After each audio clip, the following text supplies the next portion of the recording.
Hello everyone. Atomic structure के IIT JEE के 2012 से लेकर 23 तक के क्वेश्चंस का डिटेल्ड सॉल्यूशन और एनालिसिस मिलने वाला है इस वीडियो के अंदर। आइए स्टार्ट करते हैं। एनालिसिस में आपको बता देता हूँ, 2023 में एक क्वेश्चन आया, 22 में कोई क्वेश्चन नहीं आया, 21 में एक क्वेश्चन आया, 20 में एक क्वेश्चन, 19 में दो क्वेश्चन, फिर से 18 में कोई क्वेश्चन नहीं आया, 17 में तो भैया आग लगा दी, तीन तीन क्वेश्चन आए, और 16 से लेकर 22 तक लगातार एक क्वेश्चन आया। यानी एवरेज की बात करूं तो यार एक प्लस क्वेश्चन इसका है ही। यानी मान लेना एक क्वेश्चन तो फिक्स है ही आईआईटी जेईई में 2000। हम यहाँ पर 2012 से 23 तक के क्वेश्चंस को डिस्कस करने वाले हैं। क्लियर। अब देखो, हाँ, उल्टे ऑर्डर में चलेंगे। सबसे लेटेस्ट क्वेश्चन सबसे पहले कर रहे हैं, दैट इज जेईई एडवांस 2023 का क्वेश्चन क्या कहता है। एक एक question detailed explanation, most accurate correct explanation आपको ए टू जेड केमिस्ट्री में मिलती है। आप अनिरुद्ध वालिया यानी मेरे चैनल को जरूर सब्सक्राइब कर लेना।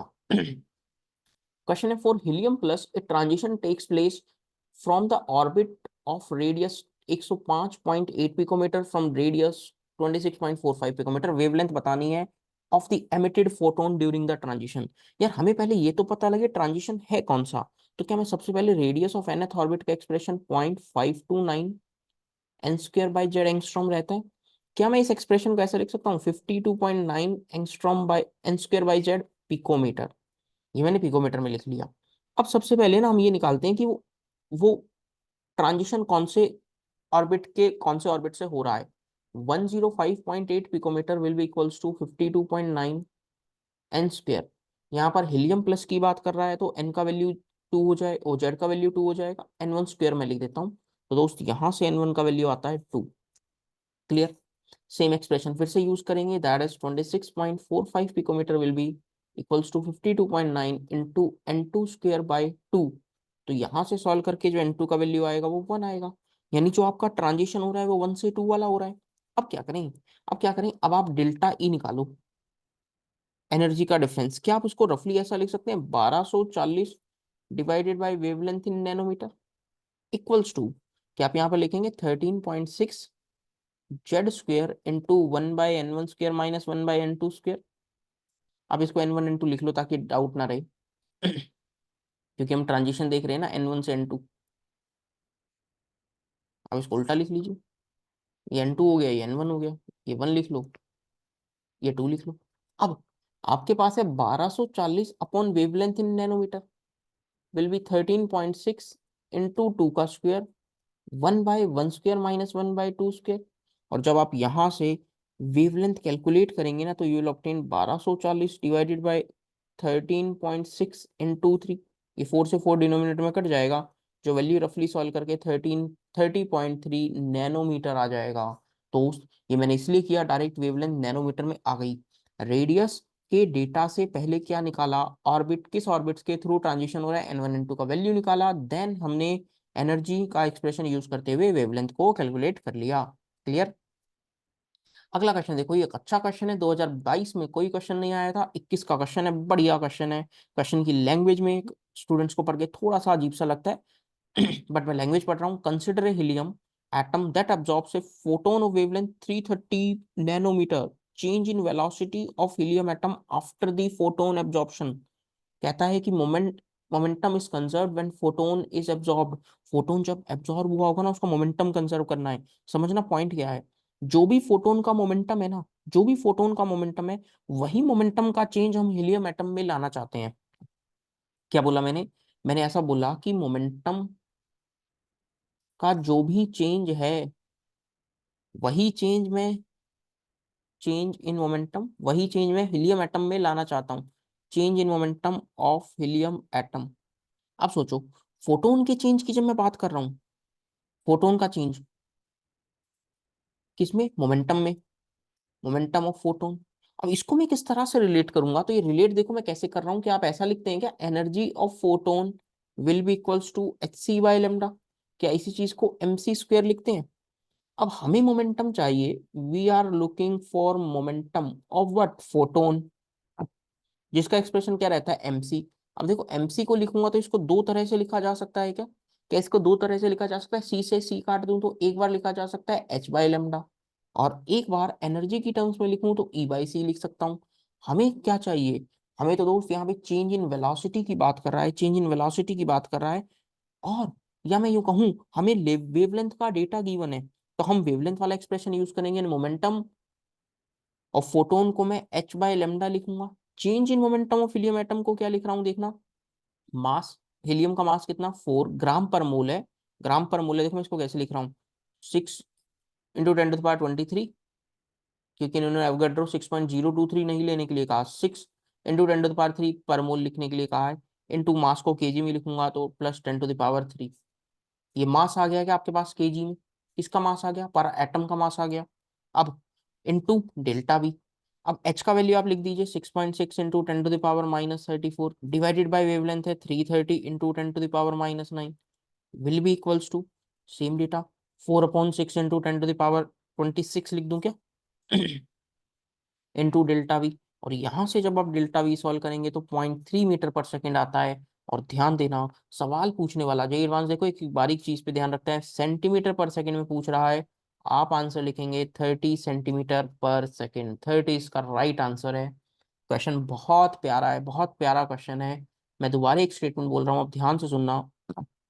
जो भी फोटोन का मोमेंटम है ना, वही मोमेंटम का चेंज, वही मोमेंटम का चेंज मैं हीलियम एटम के लिए लाना चाहता हूँ।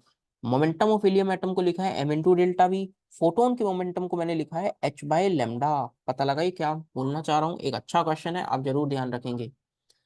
ये क्वेश्चन की भी ब्यूटी बहुत अच्छी है, 2020 का पेपर 2 से आया हुआ क्वेश्चन है। क्वेश्चन क्या कह रहा है, आइए एक बार थोड़ा सा क्वेश्चन पढ़ लेते हैं। कहता है फिगर है, figure below is the plot of potential energy versus internuclear distance of H2 molecule. What is the value of net potential energy in kilo joule per mole. अब देखो जे एडवांस ने जब ये क्वेश्चन पूछा ना, तो थोड़ी सी गलती उनसे क्या हो गई, उन्होंने लिख दिया potential energy in kilo joule per mole. अब ये नहीं बताया कि वो H एटम की पोटेंशियल एनर्जी पूछना चाहते हैं या H2 मॉलिक्यूल की। समझ रहे हैं, लैंग्वेज थोड़ा सा कमी था बट कोई दिक्कत नहीं। In which at which electron electron repulsion and nucleus repulsion energies are absent। मतलब दो एच के एटम जब आएंगे तो ये उनका न्यूक्लियस, ये उसका न्यूक्लियस, और बाहर एक एक इलेक्ट्रॉन जो पड़ा है ना, उस इलेक्ट्रॉन इलेक्ट्रॉन रिपल्शन को नहीं देखना, न्यूक्लियस न्यूक्लियस के रिपल्शन को नहीं देखना, सिर्फ आपको अट्रैक्शन देखनी है किस किस के बीच, इलेक्ट्रॉन का न्यूक्लियस के बीच, इलेक्ट्रॉन का न्यूक्लियस के बीच। क्लियर। अब रेफरेंस के लिए potential energy of H atom is taken as zero when the electron and nucleus are infinitely apart. ये बात भी सही है यार, डिस्टेंस टेंड्स टू इनफाइनाइट है तो potential energy tends to zero हो जाएगी। ये बात अपनों को पता है। अब हम इसको यूज कैसे करेंगे, जेड वांस ने जब ये क्वेश्चन पूछा ना, तो उनकी ब्यूटी ये है कि उन्होंने चलो पर एटम पर मॉलिक्यूल नहीं बताया, तो बट उन्होंने दो आंसर दिए, पर एटम भी दिया पर मॉलिक्यूल भी दिया। तो दो सब ध्यान क्या आप रखेंगे, दोनों आंसर जेड वांस ने दिए हैं। अब हम भी दोनों आंसर्स का ध्यान रखेंगे, क्या है, क्या मैं ऐसा बोल दूं ग्राउंड स्टेट पे एन का वैल्यू बने, टोटल एनर्जी हाइड्रोजन एटम के लिए, हाइड्रोजन एटम के लिए ग्राउंड स्टेट पे कितनी रहती है, -13.6 इलेक्ट्रॉन वोल्ट। पोटेंशियल एनर्जी को आप ऐसा लिखते हैं क्या, 2 टाइम्स ऑफ टोटल एनर्जी, तो -27.2 इलेक्ट्रॉन वोल्ट आ गई क्या पर एटम, पर एटम, एक एटम की।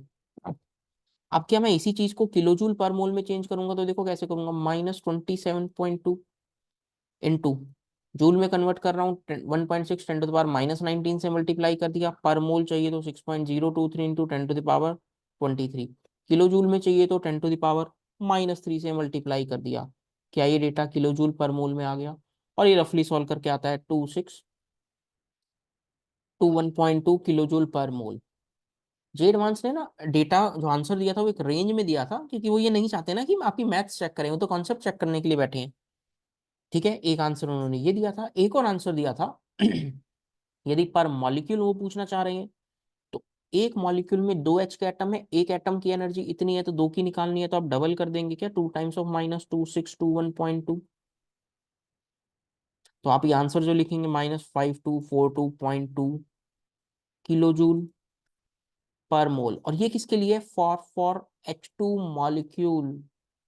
ध्यान रखना, ये H2 मॉलिक्यूल के लिए है, और ये किसके लिए है, H एटम के लिए। ये किसके लिए, फॉर H एटम। पता लगा ये क्वेश्चन क्या कहना चाह रहा है। ऐसा ग्राफ देखकर ऐसी फील आती है, ग्राफ आप लोग केमिकल बॉन्डिंग में भी यूजुअली पढ़ते हैं, केमिकल बॉन्डिंग में भी यूजुअली पढ़ते हैं, कोई दिक्कत नहीं। क्वेश्चन पोटेंशियल एनर्जी के टर्म से पूछा, हमने आंसर कर दिया। ये क्वेश्चन एक अच्छा क्वेश्चन है, आसान क्वेश्चन है, 2019 में आया हुआ क्वेश्चन पेपर 2 में आया था। इस क्वेश्चन को देखो बहुत प्यार से अपन डील करेंगे, बहुत प्यार से। क्या आपको पता है radius of nth orbit directly proportional to n square by Z? तो डायरेक्टली प्रोपोर्शनल का है टी में, तो क्या फर्स्ट का मैच टी हो जाएगा? देखो बहुत प्यार से, बहुत प्यार से। एंगुलर मोमेंटम, क्या दोस्त एंगुलर मोमेंटम को आप एम वी आर लिखते हैं? एम वी आर, और क्या M V R equals to N H upon two pi रहता है? तो क्या डायरेक्टली प्रोपोर्शनल टू एन हो गया? तो क्या आंसर एस से मैच कर गया क्या? ठीक है। काइनेटिक एनर्जी की बात कर रहा है। क्या काइनेटिक एनर्जी को आप ऐसे लिखते हैं माइनस ऑफ टोटल एनर्जी? क्या आप इसको ऐसे लिखते हैं total energy directly proportional to Z square by n square? तो इनवर्सली प्रोपोर्शनल टू हो गया, तो क्या पी हो गया क्या? इसका मैच पी हो गया क्या? और पोटेंशियल एनर्जी भी तो क्या दोस्त two times of total energy है, तो क्या ये भी inversely proportional to n square हो गया? तो इसका मैच भी पी हो गया। देखो बहुत प्यार से हमने निकाल लिया, बहुत प्यार से। अब ऑप्शन चेक करते हैं। कहता है करेक्ट कॉम्बिनेशन बताओ। थर्ड का पी आ रहा है क्या? पहला पार्ट देखो सर, हाँ थर्ड का पी आ रहा है, थर्ड का पी आ रहा है। अरे ये तो आंसर हो गया, अरे ये तो आंसर हो गया। पता लगा कितना प्यार से निकाला है आंसर। चलो सर अगले में देखते हैं। पहला ऑप्शन वन का टी है क्या? अरे सर वन का मैच तो टी से हो रहा है। अरे ये तो सॉल्व हो गया, अरे ये तो सॉल्व हो गया। बहुत प्यार से दो क्वेश्चंस आए थे दोस्त, दो क्वेश्चंस आए थे। और आई थिंक हमने दो ही लिखा हो गया। हाँ दो क्वेश्चंस आए थे और दोनों बहुत प्यार से आसानी से सॉल्व कर लिए। देखिए कितनी आसानी से सॉल्व किया है। इसीलिए मैं ये वीडियोस इसलिए मैं रिकॉर्ड कर रहा हूँ चैप्टर वाइज, ताकि जे एडवांस के ना थोड़ा सा फोबिया रहता है कि यार क्वेश्चंस को कैसे टैकल करना होता है, या बच्चे इधर उधर भटक रहे होते हैं, कुछ मेरे साथी इधर उधर थोड़ा बहुत मान लो कोई क्वेश्चन में एरर है या कोई डाउट है, तो उनको एक जगह एक प्लेटफॉर्म पे सारे जे एडवांस के previous year solutions with accurate most authentic और सबसे आसान भाषा में सॉल्यूशंस मिल जाएं, ये मेन पर्पज है। तो मैंने अपने चैनल पे ए टू जेड केमिस्ट्री पे बहुत सारे chapter wise previous year questions upload कर रखे हैं। आप उन्हें देखें, उनसे सीखें और दोस्तों के साथ इन वीडियोस को शेयर करें। अब जैसे अगला क्वेश्चन है 2019 का ही है। अरे 2019 में एक और क्वेश्चन है। ओह तीन तीन हो गई यार, ये तो तीन क्वेश्चन हो गए। चलो कोई नहीं, तीन करना पड़ेगा यार। दो ये रहे और एक ये रहा, तीन करते हैं यार। सही है, तीन लिखेंगे। तीन क्वेश्चन आए भैया, तीन। 17 में भी तीन, 19 में भी तीन। चलो कोई नहीं। अब देखते हैं क्या कहता है। कहता है कि the ground state energy of hydrogen atom is -13.6। Consider an electronic state Sai for helium plus जिसकी एनर्जी दे रखी है, एजीमुथल क्वांटम नंबर दे रखा है, मैग्नेटिक क्वांटम नंबर दे रखा है। एजीमुथल क्वांटम नंबर एल बताता है क्या? एल का वैल्यू टू आ गया क्या? आपको हीलियम प्लस के लिए एनर्जी दे रखा है -3.4। क्या आप ऐसा लिखेंगे -13.6 जेड का square two square by n का स्क्वायर? क्या मैं यहाँ से एन का value two sorry four obtain कर रहा हूँ क्या? क्या मुझे यहाँ पर एन का वैल्यू फोर पता लग गया क्या? एन का वैल्यू फोर है एनर्जी के डेटा से, एल का वैल्यू है two. Therefore n equals to four, L बराबर टू पे जो ऑर्बिटल बनेगा, क्या वो फोर डी होगा क्या? Four D, it is a four D state. सही बात है, सही बात है। फोर डी स्टेट में रेडियल नोड निकालते हैं। रेडियल नोड निकालने का फॉर्मूला है n minus L minus one, four minus two minus one. तो रेडियल नोड एक आ गया क्या?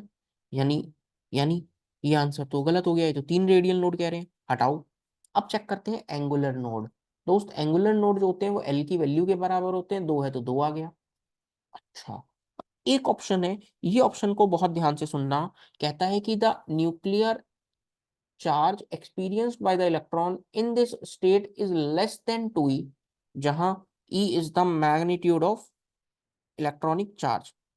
ये ऐसा कुछ कहना चाह रहा है कि जो नेट चार्ज जो एक्सपीरियंस करेगा ना इलेक्ट्रॉन, वो टू ई से कम होगा। आप सोच कर देखो, ये इलेक्ट्रॉन और ये न्यूक्लियस के बीच सिर्फ अट्रैक्शन होगा ना, सिर्फ अट्रैक्शन होगा ना। क्यों, मैं बताता हूँ। Attraction between nucleus on electron is two E, is two E, क्योंकि एटॉमिक नंबर उसका टू है। क्योंकि टोटल चार्ज को आप कैसे लिखेंगे? टोटल चार्ज, टोटल चार्ज को आप जेड ही लिखते थे ना, जेड ही। और हीलियम के लिए जेड का वैल्यू कितना है? टू, तो टू ही लिखेंगे। कहता है कि वो तो टू से कम होना चाहिए। नहीं भाई, कोई दूसरा सिंगल इलेक्ट्रॉन स्पीशीज है, कोई सिंगल इलेक्ट्रॉन स्पीशीज है, एक इलेक्ट्रॉन स्पीशीज है, कोई दूसरा इलेक्ट्रॉन प्रेजेंट है क्या रिपल्शन करने के लिए? नहीं, कोई दूसरा इलेक्ट्रॉन नहीं है रिपल्शन करने के लिए। इसीलिए जो नेट चार्ज होगा दैट वुड बी टू ई। इन्होंने कहा टू ई से कम होगा, इसलिए ऑप्शन गलत हो गया। टू ई से कम कब होता? यदि सराउंडिंग में कोई इलेक्ट्रॉन प्रेजेंट होता तो उसके कारण रिपल्शन होती, तो अट्रैक्शन लेस देन टू ई आता। आप पॉइंट समझ रहे हैं? टू ई वैल्यू कहां से आ रही है?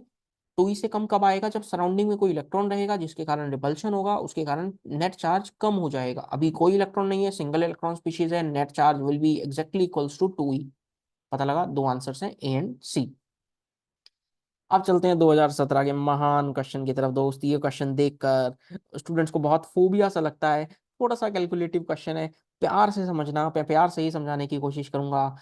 काफी सारे पार्ट भी हैं इसमें। वेव फंक्शन दे रखा है, मैथमेटिकल फंक्शन है। देखो एक बात कह रहा है सबसे ऊपर वाली लाइन में, the mathematical function whose value depends upon spherical polar coordinates R, theta और फाई। ठीक है। फिर कुछ कुछ बातें यहाँ लिख रहा है। कॉलम 1 में कुछ ऑर्बिटल्स के बारे में कहा है, कॉलम 2 में कुछ फंक्शंस लिखे हैं, कॉलम 3 में कुछ बातें लिखी हैं। हमें मैच करना है, हमें मैच करना है। हम मैच कैसे करेंगे वो सीखने वाले हैं। हम मैच कैसे करेंगे? कहता है इनकरेक्ट ऑप्शन बताइए, इनकरेक्ट कॉम्बिनेशन बताइए। क्लियर? चलो हम एक काम करते हैं ना, हम सबका मैच सोचते हैं। कैसे? क्या 1s ऑर्बिटल, अब ध्यान रखना, जो 1s ऑर्बिटल है ना, जिसके अंदर रेडियल नोड कितना है, n-l-1, तो रेडियल नोड 0 है क्या? 1s ऑर्बिटल में कोई एंगुलर कंपोनेंट नहीं होगा, no angular component. 1s orbital में या एस ऑर्बिटल के कॉरस्पॉन्डिंग कोई एंगुलर कंपोनेंट नहीं होता। यानी 1 का मैच कभी भी 3 से नहीं हो पाएगा। 1 का मैच 3 से कभी नहीं हो पाएगा क्योंकि कोई एंगुलर कंपोनेंट नहीं आएगा। क्लियर है? अब 1 का मैच 3 से नहीं हो पाएगा तो दोस्त मैं यहाँ पे ऐसे कह सकता हूँ 1 का मैच 3 से कभी नहीं हो पाएगा, ये तो आंसर हो गया। वो इनकरेक्ट ही पूछ रहा था, यानी बाकी करेक्ट होंगे। अब ये बोलते हुए मैं आगे नहीं निकलूंगा इस क्वेश्चन में, क्योंकि यार इतनी बात तो बाकी लोगों से भी आपने सुन रखी होगी कि हाँ सर 1 का मैच तो 3 से नहीं होगा एंड सो ऑन। हम एक एक पार्ट अब चेक करेंगे, हम एक एक पार्ट अब चेक करेंगे। टू टू क्यू को चेक करने वाला हूं मैं आपको, पूरा क्वेश्चन डिटेल्ड एक्सप्लेनेशन के साथ दूंगा। Two two Q, 2s orbital में रेडियल नोड निकालो, 2 - 0 - 1, 1 रेडियल नोड आ गए क्या? अरे वाह, 2 का मैच 2 से हो रहा है। अब इसका मैच क्यू से करवाते हैं, अब इसका मैच क्यू से करवाते हैं। अब समझना, टू टू क्यू में रेडियल नोड 1 आ गया, रेडियल नोड 1 आ गया तो क्या न्यूक्लियस पे मैं ऐसा कहूंगा, पॉइंट समझना, एक बार कट करेगा तो मैं ऐसा बात लिख सकता हूं क्या, probability density at nucleus non zero होगी क्या? Non zero. तुम इन्होंने कुछ डेटा लिख रखा है कि इनवर्सली प्रोपोर्शनल टू 1/A0³ हाँ तो सही बात है, वो नॉन जीरो ही होनी चाहिए, नॉन जीरो ही होनी चाहिए। क्योंकि एक पॉइंट मैं आपको बता देता हूँ, एक पॉइंट मैं आपको यहाँ पे डायरेक्टली बता देता हूँ। मैं यहाँ लिखता हूँ, रिमेंबर, ये आपको मदद भी मिलेगी। एस ऑर्बिटल का ग्राफ जो है ना, एस ऑर्बिटल का ग्राफ मैं हिंदी में लिखता हूं ताकि आप समझ पाए। एस ऑर्बिटल का ग्राफ कौन सा? साई आर वर्सेस आर हमेशा ऊपर से शुरू होगा। ये पॉइंट रट लेना, ध्यान रखना, यदि आपको इसकी बहुत ज्यादा समझ नहीं है। बहुत अच्छे अच्छे क्वेश्चंस करने में मदद मिलती है। ये कर्व कहीं ऊपर से स्टार्ट होगा, ये कर्व कहीं ऊपर से स्टार्ट होगा। कौन सा? साई आर वर्सेस आर का कर्व एस ऑर्बिटल्स के लिए, चाहे 1s हो, 2s हो, 3s हो। क्लियर? ये पॉइंट ध्यान रखना। क्योंकि रेडियल नोड है तो प्रोबेबिलिटी डेंसिटी न्यूक्लियस पे जीरो तो नहीं होगी, जीरो नहीं होगी तो इनवर्सली प्रोपोर्शनल टू A0³ है। नाउ 1 1 आर का मैच देखना, 1 का मैच 1 से। यार ये जो भी फंक्शन निकल कर आ रहा है यार, इसमें एंगुलर कंपोनेंट तो नहीं आना चाहिए। अब एंगुलर कंपोनेंट नहीं आ रहा तो यार ये वाला पार्ट दिखने में सही लग रहा है, क्योंकि रेडियल नोड 0 रखना है, इसके हिसाब से कोई रेडियल नोड आ भी नहीं रहा है। साई स्क्वायर का वैल्यू 0 करते हुए लिखते हैं। और उन्होंने कहा 1 1 आर। अब आर देखते हैं, probability density is maximum at nucleus. कहता है कि 1s ऑर्बिटल के लिए आप कुछ ऐसा कहना चाह रहे हैं यहाँ पे, यहाँ पे 1 1 आर के अंदर की प्रोबेबिलिटी डेंसिटी मैक्सिमम होगी न्यूक्लियस के ऊपर। जी हाँ, आप वो कर भी बनाते थे, आपको ध्यान हो कुछ ऐसा कर बनता था। ध्यान आया? अब बात करते हैं, इसने एक पार्ट वो लिखा है 1 1 एस। यार 1 1 एस का क्या खेल है? कहता है energy needed to excite electron from n = 2 से 4 is 27/32 times the energy needed to excite n = 2 से 6। अब यार ये कैलकुलेट ही कर लेते हैं ना, इसमें क्या दिक्कत की बात है? क्या कहना चाह रहा है? 2 से 4 वाला ट्रांजिशन अपॉन 2 से 6 वाला ट्रांजिशन का एनर्जी 27/32 टाइम्स आता है। डायरेक्ट सॉल्व कर लो। 13.6, जेड को जेड पड़ा रहने तो Z square 1/2² - 1/4²। Divided by 13.6, Z को जेड पर आने दीजिए, 1/2² माइनस 1/6²। और हाँ, ये वैल्यू बराबर आ आएगी 27/32 के। यानी ये वाला मैच भी बिल्कुल सही हो गया है, ये वाला मैच भी बिल्कुल सही हो गया है। इनकरेक्ट ऑप्शन एक ही निकल कर आया, 1, 3 R। अब चलो, इतनी बात जब हमने इतनी मेहनत कर ही ली है, तो हम अगले पार्ट पे बढ़ते हैं। हम अगले पार्ट पे बढ़ते हैं। ओनली करेक्ट कॉम्बिनेशन बचाना है, ओनली करेक्ट कॉम्बिनेशन बताना है। अब सोचो, मैं पहला ही ऑप्शन लेता हूँ, 2, 2, P। चलो सोचते हैं, 2, 2 और P। देखो, 2 का मैच 2 से हम कर चुके हैं। क्या हम 2 का मैच 2 से कर चुके हैं? रेडियल नोड एक है। अब जब आप रेडियल नोड एक है तो कहीं एक बार कट करेगा ना, यही तो रेडियल नोड बता रहा है, एक बार कट करेगा ना एक्स एक्सिस को। हाँ, तो ये बिल्कुल सही बात है, 2, 2 P अपना तो आंसर हो गया। यानी बहुत कम मेहनत में, क्या आप देख पा रहे हैं, बहुत कम मेहनत में हमने तुरंत आंसर निकाल लिया, बहुत कम मेहनत में हमने तुरंत आंसर निकाल लिया। अब चलते हैं करेक्ट कॉम्बिनेशन। देखो, जे एडवांस कहता था कि आपने ऊपर वाला क्वेश्चन मेहनत से सॉल्व किया होगा ना, मेहनत से, तो आपका काम टाइम बच जाएगा। कहता है कि करेक्ट कॉम्बिनेशन बता दो। सर, ये तो हीलियम प्लस के लिए आपने अभी निकाला 11s निकाला ना, और यहाँ पर भी 11s है। पर ये तो सर हाइड्रोजन एटम के लिए। क्यों टेंशन कर रहे हो, मैंने जेड का वैल्यू लिखा ही नहीं था। हाइड्रोजन हो, हीलियम हो, कोई भी स्पीशीज हो, सिंगल इलेक्ट्रॉन स्पीशीज, जेड से जेड तो रेशो में कट जाएगा ना। तो क्या दिक्कत है, 11s यहाँ पर आंसर आ गया क्या? आप देख रहे हैं कितनी प्यार से क्वेश्चन को किया गया है। बट हाँ, ये क्वेश्चन बहुत अच्छा है। आप इस क्वेश्चन के कॉरस्पॉन्डिंग ये सारी बातें, दोस्त, ये सारी बातें जरूर ध्यान रखेंगे जो मैं आपको सिखाना चाह रहा था। आइए अब इस क्वेश्चन की खूबसूरती को समझते हैं। दोस्त, इस क्वेश्चन की खूबसूरती में एक पॉइंट अब आपको ध्यान रखना है। क्या? मैं क्वेश्चन में कुछ बातें आपको बताता हूँ। ये ग्राफ 1s ऑर्बिटल के लिए वो पूछना चाह रहे हैं। किसके लिए? 1s ऑर्बिटल के लिए। अब कुछ बातें मैंने अभी आपको बताई थी। 1s ऑर्बिटल में रेडियल नोड कितना है? 0। यदि मैं आपको कहूं ये पीक प्रोबेबिलिटी है वही, और इवन है ना यहाँ पर साई स्क्वायर 4πr², मतलब डी आर वाला पार्ट भी एक आएगा। पर चलो ठीक है, कोई दिक्कत नहीं। 1s ऑर्बिटल के लिए ग्राफ मैंने कहा वो पार्ट कुछ ऐसा होगा, 4πr² into Sai square R। ठीक है, वही प्रोबेबिलिटी डेंसिटी है। अब इसका कर्व जो स्टार्ट होगा, रेडियल नोड 0 रखना है, ओरिजिन से स्टार्ट करेंगे, रेडियल नोड 0 रखेंगे। ठीक है, वहीं इसका मैं एक पॉइंट आपको बता देता हूँ, साई R वर्सेस R का कर्व बनाते ना, हमेशा ऊपर से स्टार्ट होता दोस्त, हमेशा ऊपर से स्टार्ट होता। क्या कहूंगा, यदि ऊपर से स्टार्ट हो रहा है, यदि ये कर्व ऊपर से स्टार्ट हो रहा है तो एस ऑर्बिटल का ग्राफ होगा, एस ऑर्बिटल का ग्राफ। और ये पॉइंट और ध्यान रख लेना, साई R वर्सेस R का कर्व ओरिजिन से स्टार्ट हो रहा है, ओरिजिन से स्टार्ट होगा, तो पक्का वो किसका होगा? वो किसका भी हो सकता है, PDF किसी का भी ऑर्बिटल का हो सकता है। बट हमें तो ऑप्शन एलिमिनेशन में आपको मदद मिल सकती है आने वाले कोई क्वेश्चन के अंदर, तो ध्यान रखना। वो straight forward Sai square R dr का कर्व पूछ रहा है, ओरिजिन से स्टार्ट करवाना है, न्यूक्लियस डेंसिटी मैक्सिमम। थोड़ा सा टाइपिंग एरर ऐसा हो गया था कि ये ना टच नहीं करता, ये टच नहीं करता कभी भी, एक्स एक्सिस को पैरेलल ही रहता है, पैरेलल ही रहता है। ठीक है, तो आप भी बस ये ध्यान रखना है, टच नहीं हो रहा, वो बस प्रिंटिंग में थोड़ा ऐसा हो गया। पता लगा मैंने क्या बोला है? टच नहीं करता कभी भी, ये पैरेलल ही रहेगा, पैरेलल, आप पैरेलल रख दीजिए। ठीक है, फर्स्ट ऑप्शन आंसर हो जाएगा। रेडियल नोड 1 चाहिए था, रेडियल नोड सॉरी 0 चाहिए था। क्लियर? चलो, 2015 का क्वेश्चन जब ये आया था ना, इसने भी तहलका मचा रखा था। इस क्वेश्चन ने भी तहलका मचा रखा था। जे एडवांस का हिस्ट्री ये रहा है कि जब उसने कोई नई बात पूछी है तो पहले उसके बारे में थोड़ा बताता है। क्या बता रहा है? Not considering the electronic species the degeneracy of second excited state n बराबर 3 ऑफ हाइड्रोजन एटम इज 9। पहले उसने एक्सप्लेन किया सवाल। सेकंड एक्साइटेड स्टेट में, क्या दोस्त, सेकंड एक्साइटेड स्टेट में एन का वैल्यू कितना? 3। एन का वैल्यू 3। हाइड्रोजन जो एटम है, क्या वो बोहर मॉडल फॉलो करेगा? सिंगल इलेक्ट्रॉन स्पीशीज है, तो ground state, first excited state, second excited state. Ground state में एन का वैल्यू 1, फर्स्ट एक्साइटेड स्टेट में एन का वैल्यू 2, सेकंड एक्साइटेड स्टेट में एन का वैल्यू 3। अब 3 में, एन बराबर 3 में कौन कौन से ऑर्बिटल्स पॉसिबल है? 3s, 3p, 3d। अब सोचो कितने ऑर्बिटल्स पॉसिबल है? 9। 9 ऑर्बिटल्स पॉसिबल है ना, तो डी जनरेसी का मतलब ही पता है क्या है? डी जनरेसी का मतलब है number of equal energy orbital. कितने डी जनरेट ऑर्बिटल्स आए हैं?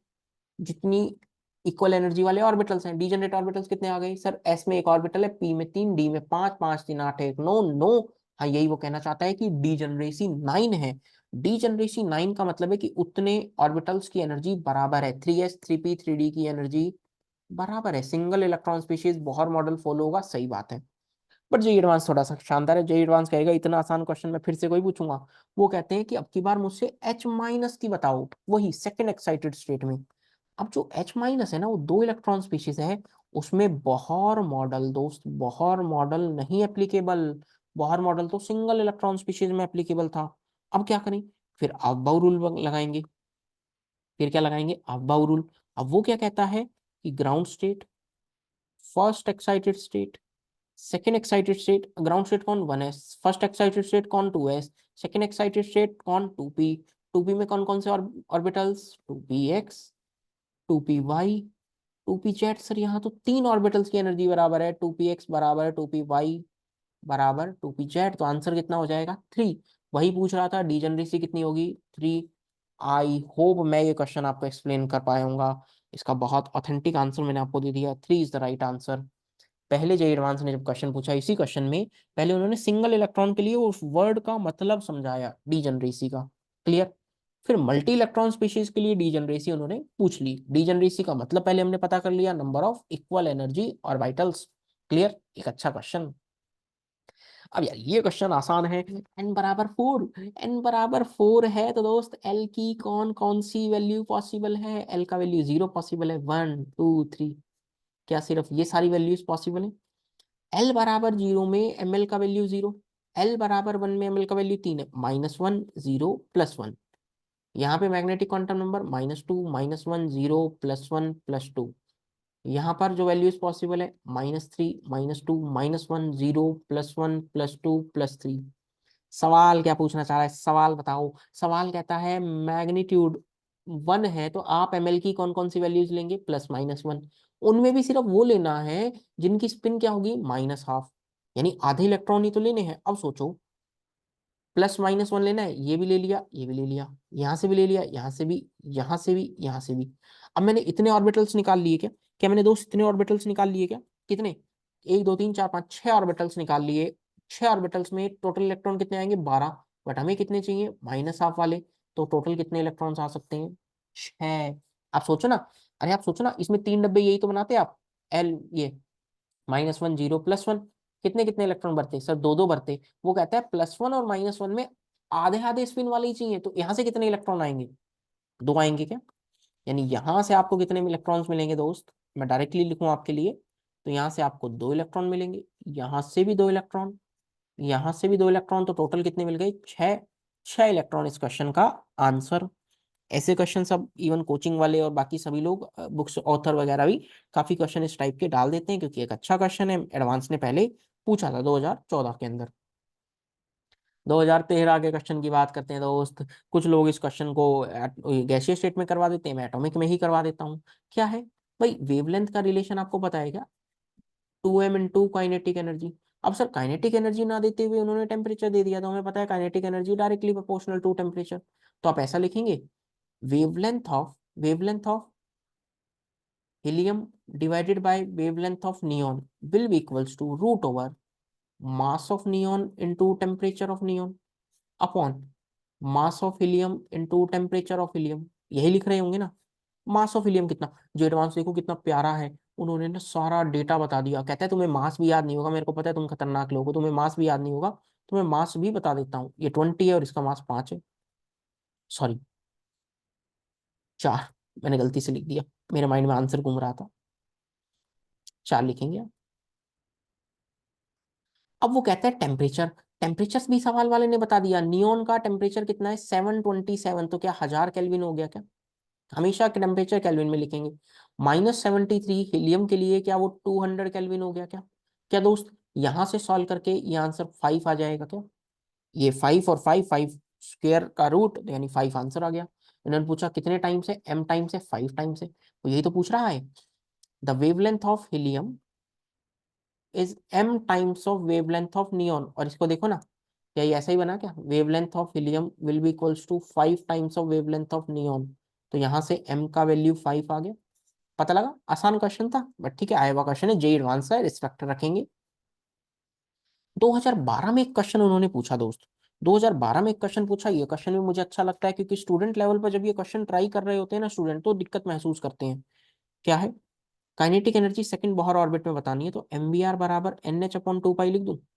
एम वी आर बराबर N H upon two pi. अब सेकंड ऑर्बिट में रेडियस आप ऐसा लिखेंगे A naught into N square, two का square by Z, hydrogen atom की बात कर रहा है, N square by Z will be equals to two H upon two पाई। तो क्या दोस्त यहां से एम वी का वैल्यू आप ऐसा लिख सकते हैं क्या, H upon four pi A not, kinetic energy के लिए होल स्क्वायर कर दूं, होल स्क्वायर। अब मुझे क्या चाहिए, मुझे तो काइनेटिक एनर्जी चाहिए which is half M V square. अब देखो मैं क्या कर रहा हूँ, एम से मल्टीप्लाई कर रहा हूँ, एम से डिवाइड, तो ऊपर एम स्क्वायर वी स्क्वायर बन जाएगा। एम से मल्टीप्लाई एम से डिवाइड किया, कैसे, एम से मल्टीप्लाई एम से डिवाइड, तो ये entire term M square V square बन गई। और एम वी का स्क्वायर अपने को पता है, तो आप वैल्यू लिखेंगे हाफ एम। तो आप ये वैल्यू ऐसा लिखेंगे क्या दोस्त, H square upon 16 pi square A not का स्क्वायर। तो ये वैल्यू ऐसा बन के आएगा, एच स्क्वायर 16 टू जा 32 pi square M A naught square, 32 pi square M A naught square. तो अपना आंसर कितना आ गया, आंसर सी ऑप्शन आ गया क्या, क्या दोस्त यहाँ पे काइनेटिक एनर्जी सी ऑप्शन आ गया क्या। और इसी से आसानी से हमने प्रीवियस ईयर आए हुए जे एडवांस के क्वेश्चंस के सारे सॉल्यूशंस मैंने आपको बता दिए हैं। इसमें मैंने 2012 से लेकर दोस्त 22 तक के सारे क्वेश्चंस आपके साथ डिस्कस किए हैं। और मैंने बहुत सारी वीडियोस अपलोड कर रखी हैं दोस्त, चाहे फिर वो लिक्विड सॉल्यूशन हो, सॉलिड स्टेट हो, केमिकल बॉन्डिंग हो, गैसियस स्टेट हो, या एटॉमिक स्ट्रक्चर है। आप इन वीडियोस को जरूर देखें और मेरे channel A to Z chemistry को जरूर सब्सक्राइब करें। जे एडवांस का एक्सक्लूसिव एक चैनल जहां आपको सारे प्रीवियस ईयर क्वेश्चंस का सॉल्यूशन मोस्ट ऑथेंटिक तरीके से मिल जाएगा। क्लियर है क्या ये बात। चलो, तो उम्मीद कर रहा हूँ ये वीडियो आपको जरूर पसंद आई होगी, अपने दोस्तों के साथ शेयर करना, and good luck for your J advance.